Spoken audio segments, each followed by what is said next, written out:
Good morning, everybody. I'm really pleased to be here to share with you one of our really interesting shipwrecks, the greatest civilian or the most terrible civilian disaster on our series of far-flung resting places and talking about shipwreck cemeteries. And this is the SS Tararua. And the actual cemetery is called the Tararua Acre. And you get a little bit of glimpse of the picture here, that it's really quite a desolate place. And if we can have the next slide, this will actually show you whereabouts it is in New Zealand. The first slide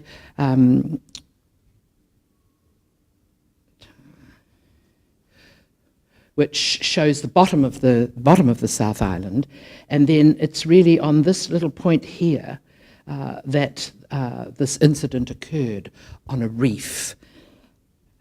And the sad part, as you'll see when I tell you a little bit more about the story, is that this incident was actually preventable, and it was really sad that people just didn't follow the rules. The next slide shows us the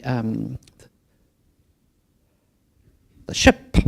So this is a picture of the SS Tararua, and this was from, obviously before it was wrecked, in the New Zealand Herald on the 14th of July. And the next one is a photo just showing a picture of the wreck. Now, how they got that, I have no idea, and whether it was somebody who just drew it or whatever, but that's purported to be the Tararua. So let's have a look at actually what happened. The Tararua was an intercolonial passenger steamer of some 828 tons. Now that doesn't mean anything to me. I'm not sure what an 828 ton ship looks like, but you saw the picture before. And it was sailing from Port Chalmers in Dunedin, and left on the 28th of April, and it was en route to Melbourne via Bluff, so it had to go round the bottom of the South Island and on the way to Hobart. And the captain actually thought that they had cleared the southernmost point, which was not correct. And at 5 o'clock in the morning, he struck this reef, and the reef goes quite a long way out into the sea. And so, as you'll hear a little later on at the inquest, it was not only the captain, who obviously didn't really understand where he was, but also the able seaman on lookout, who didn't actually watch carefully what he was doing. Okay. After the ship was wrecked, they had a lifeboat that was taking a volunteer, one of the seamen who could swim well, to go to the shore and raise the alarm. And he raised the alarm at a local farmhouse, and the guy from the farm then rowed 56 kilometres to Wyndham to send a telegraph, imagine it, to send a telegraph to say that the ship was in trouble. And when you actually read on Papers Past and some other sites, it's just disastrous, because the telegraph went, but it didn't have urgent on it, so people didn't know that this was a really serious situation.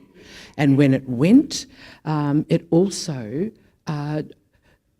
gave an indication that all the passengers were okay, so that there were messages going backwards and forwards and saying that things were all right when they obviously weren't. So people didn't come fast enough to help. The boat took some 20 hours to sink. So just imagine men, women, children, the crew in a rough sea. You can just see it, and the waves and the rocks, and they could hear the waves pounding on the rocks, and no one coming to help them. Many of them couldn't swim.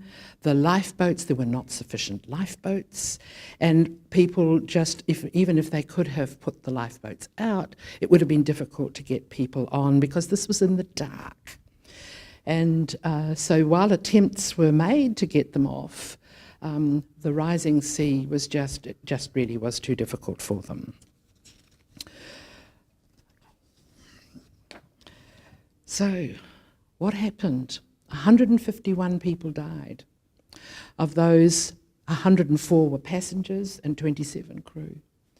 78 men, 12 women, 14 children, and only 20 from the whole boat were saved. And apparently people around could hear the last cries of people just saying, help me, and save my child, all those sorts of things that you can imagine. And that only one man actually managed to swim. That was the volunteer that went to the farm to raise the alarm, to actually go from the ship to shore. And for days afterwards, bodies were swept ashore, and identification of some of those bodies was impossible. And just a bit like Tangawai, which we're going to talk about this afternoon, you got not only the bodies, but you got some of their belongings. So you got suitcases, you got clothes, you got toys, and if you can just picture what that scene must have been. So we then had a court of inquiry. So the next one, please. And the court of inquiry findings were that it was primarily caused by the captain failing to establish his correct position at 4 o'clock in the morning, but difficult to do in the dark and going around rocks and things. And the seaman was also blamed for not keeping a proper lookout. And what fascinated me was that the court recommended that steamers should carry enough life belts for all their passengers, because there were only 12 on the Tararua for all those passengers and crew, and that a lighthouse should be built at the point to light up the area so boats could actually be warned that here are the rocks and here's the place to go. So we've then got the picture now of the lighthouse. This was built after the catastrophe. The catastrophe happened in 1881. The lighthouse is built by 1884 and is a very poignant reminder of this tragedy. And people can get foot access to the cemetery at the present time, the Tararua Acre, and it's signposted from the Waipawa Point lighthouse. So the next one shows you that there's a walk, and you can see the signpost up there. And that walk is actually listed on New Zealand walking routes, which is quite interesting. And it takes 15 minutes, so it's one of those things most of us could handle. It's not like 2 hours or 3 hours. And the walk gives you the location by the lighthouse and at Waipawa Point. And it's across private property, and I thought this was interesting, that it's closed during lambing. So from the 1st of September to the 1st of November, you can't go across because we don't want you to disturb the sheep. And also that you can find sea lions among the dunes, and if you go on to any site and just put up Tararua wreck, you'll see pictures of sea lions on the shore and things like that. And there's beautiful tussock grasses, so it's really quite an attractive area. And it says, would you please keep 15 metres away from the sea lions? I think I'd be quite a bit more than 15 metres away from sea lions, but there you go. And the information on the walk also says that it's inaccessible to wheelchairs, so that it's actually a bit of a winding uphill walk. The next slide tells you about the cemetery itself. It's almost opposite the site of the wreck, and it was made into a cemetery for 55 of the dead, some who could be recognised and whose family wished them to be buried other places, as always happens with any disaster. You might have a place where all the unidentified people are, or you might have a place where some people feel, yeah, I want that to be there at that place because that's where it happened, but others say, I want to bring them home. And so they are buried in other places as well. And Fortrose Cemetery about 10 kilometres away, is where several of the other people are buried. The next picture shows the Tararua acre, and it shows you now the 3 gravestones that are there and a memorial plinth that is there today. And the in our cemetery books, where all of these are transcribed, there's a page which has actually been transcribed to tell us about those 3 plinths that still are there, and that's on the collection. The actual plinth itself, if we can have the next one, please, says the SS Tararua, in memory of the 104 passengers, 78 men and women and 14 children, and 27 members of the crew who lost their lives in the wreck of the SS Tararua at Waipapa on the 29th of April, 1881. So that's the story of the SS Tararua. And as you know from many things, you get the information, you get something that's online, you get something that's in a cemetery book, and then of course there are other references that you could see. There's a really interesting book which is called New Zealand Disasters by Eugene Grayland, and there are quite a few pages of the SS Tararua of that. And then there's a book by Joan McIntosh, The Wreck of the SS Tararua. So one of the things that people forget is that you find a little bit of information and then you don't go further to look at either the local press on Papers Past or some other paper that you might find, or the books that actually are written about a particular disaster. So don't forget, when you go online and you find information, to just look a little further, because here's a whole book about the people, about their stories, and it's really quite interesting reading. So thank you. Now, Michael, you can tell us all about the Orpheus shipwreck 1863. Well, good morning. Thank you, Nicholas, and obviously thank you to coming back here again. It's always a pleasure to be here to talk about naval history, or military history, I should say, too, as well. Obviously, it is quite an important week for the Royal New Zealand Navy. Obviously, today is a Napier earthquake where the sloop Veronica was present. When I left the base this morning to come over here, we had 100-man colour guard getting prepared for Waitangi Day. So they're doing all their training. They've been doing it for about a week now, getting ready for that. And it's 175th, again, it's Royal Navy involvement. And of course, the Orpheus. And I was very privileged a couple of years ago to be able to talk about it for the 150th commemoration. And there was a number of events held around the Manukau Harbour. And it was actually interesting also meeting descendants of the people.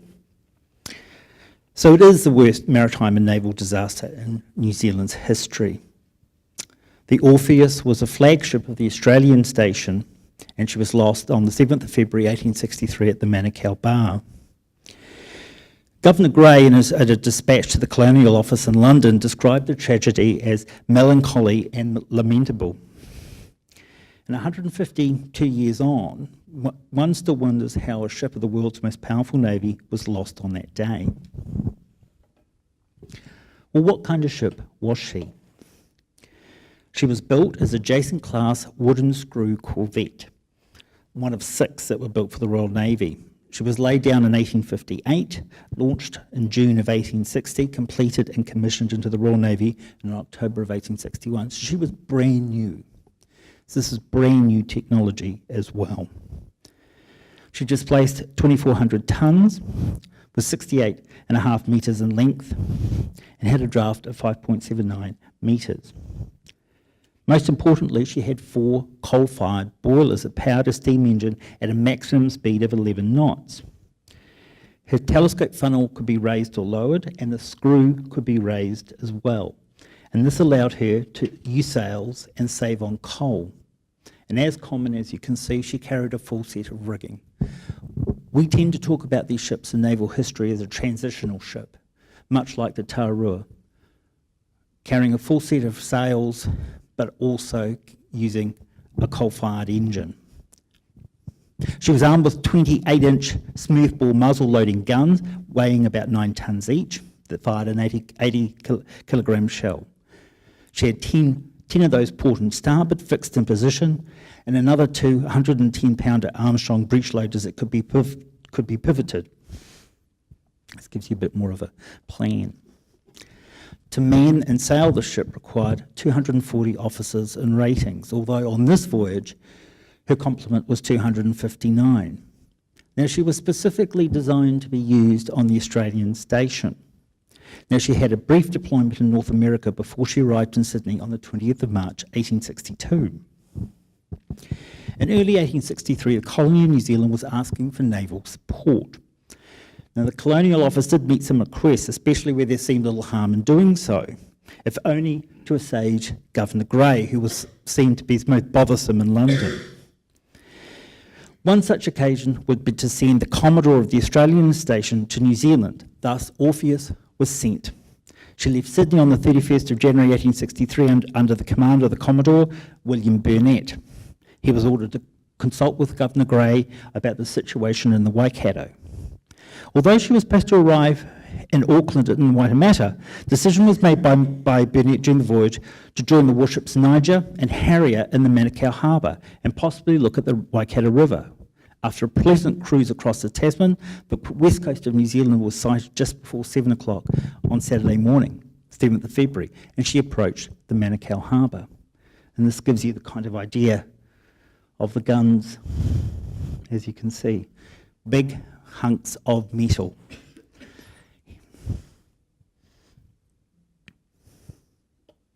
As she approached, the signal station ordered the ship to go north and enter the channel, but she didn't respond, and in fact passed the entrance to the surprise of the signal station.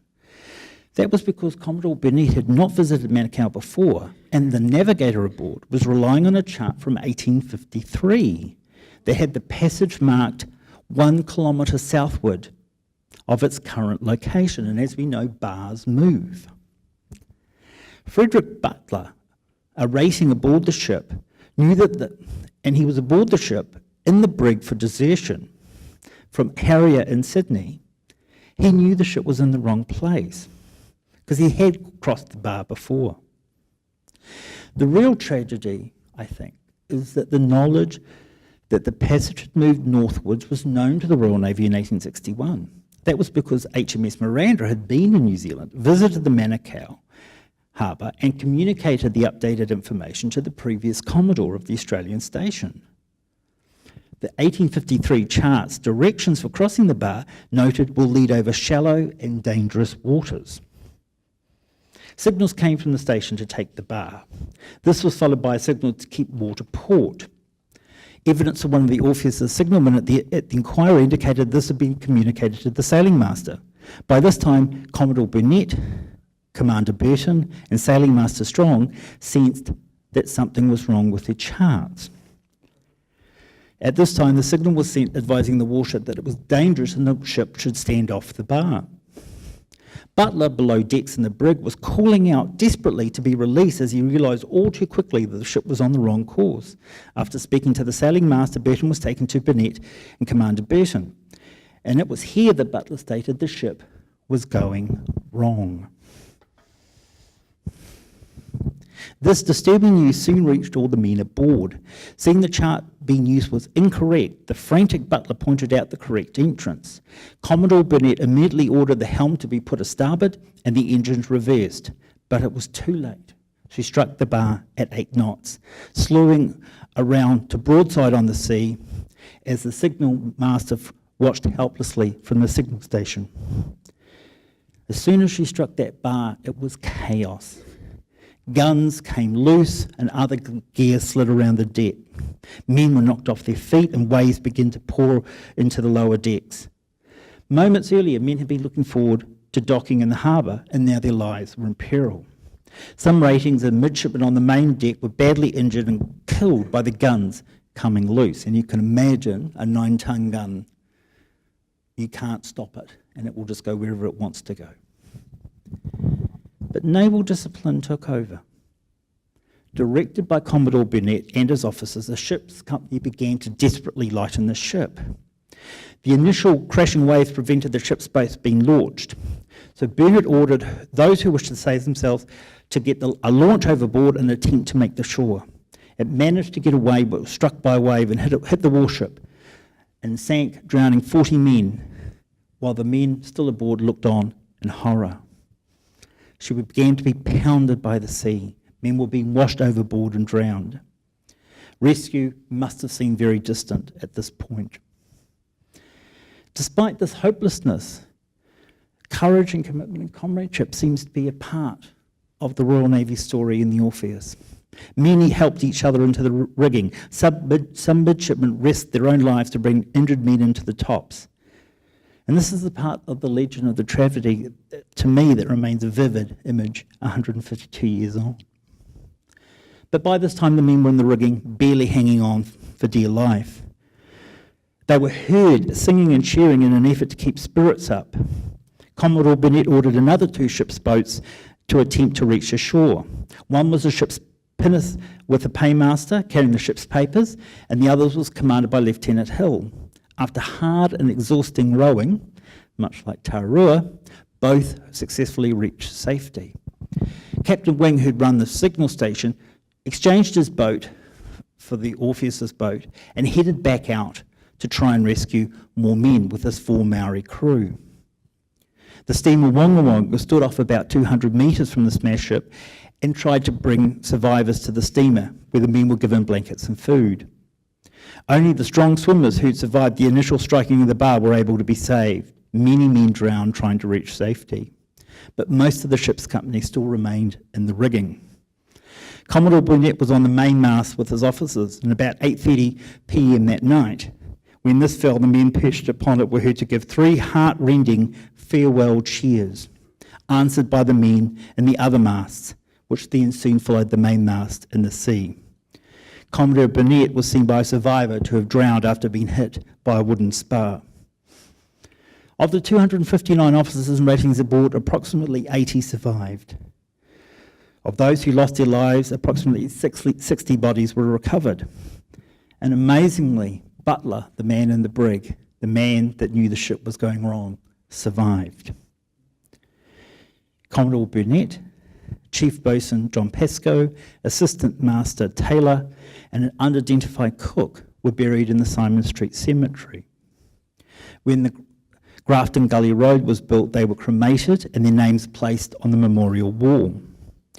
The ship's chaplain, Charles Halswood, is buried in St Peter's Church in Onehunga, and 3 unidentified midshipmen are buried in the common graves located on Cornwallis Wharf Road. 189 is lost, or was it? It seems some sailors could swim and clung to debris, and they appear to have made their way to shore. It's known that the Kilgour family of Cornwallis rescued several sailors and sheltered them from the authorities. This is a time where Royal Navy sailors still deserted. These rescued sailors set about working in the kauri mills with new identities. The Kilgours, with their wide coastal views, would set goats free with bells on whenever authorities came inquiring. Approximately 150 bodies received a proper funeral. The remaining 139 were never found. The inquiry held in 1863 in April found that the loss was due to the shifting nature of the Manukau bar. No blame was attached to Commodore Burnett, the ship's master, or the ship's company. However, that may have been a different situation had he survived. He probably would have been court-martialed. You could do a lot of things wrong in the Navy, but you can't lose a ship. Okay? Losing a ship is a big thing.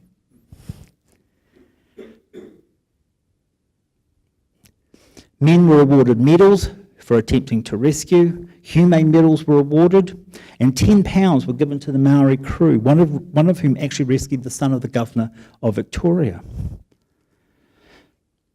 But the inquiry said that the event had shown how British seamen could face death with that gallant, chivalrous fortitude for which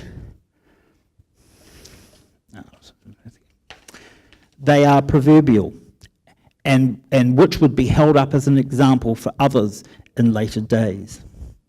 You see the classic painting of the wreck of the Orpheus, and that's the Wonga Wonga standing off, trying to rescue. Even nowadays, a rescue at the Manukau Bar, this kind of ship would be a very, very difficult rescue at sea.